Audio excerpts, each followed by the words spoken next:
It is finally warming up. It is glorious out, and that means it's time to start talking about vehicular heat stroke prevention. Here are 3 L's every parent can remember to prevent hot car deaths. Now, before I go any further, I'm going to make my stance on this quite clear.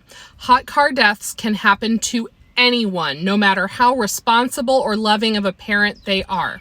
The purpose of this channel is education and prevention, not shame. If you're just here to make derogatory comments, you are part of the problem. You can take that somewhere else and you will get blocked.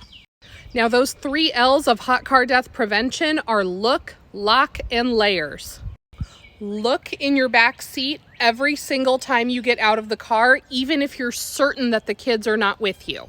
This trains your brain's autopilot. It sets your default to look for the children. The second L is lock your car every time you leave it. 1 in 4 hot car deaths happen to kids who got into unlocked, unattended vehicles and could not get back out.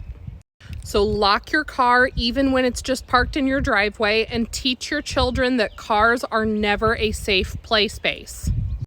And that third L is for creating layers of prevention and reminders.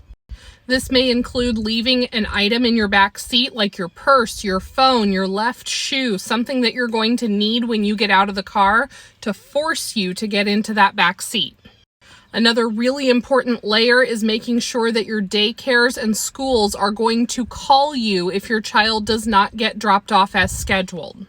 If you have multiple people picking up and dropping off your children, create a system of texts and reminders with each other, confirming that you have picked up and dropped off and gotten the child out of the car.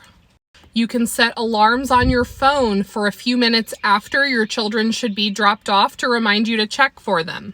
Some cars have reminders that pop up on the dashboard when you shut the car off to check the back seat. Leave those turned on. In addition to teaching children never to play in cars, teach kids how to unlock and open the car doors.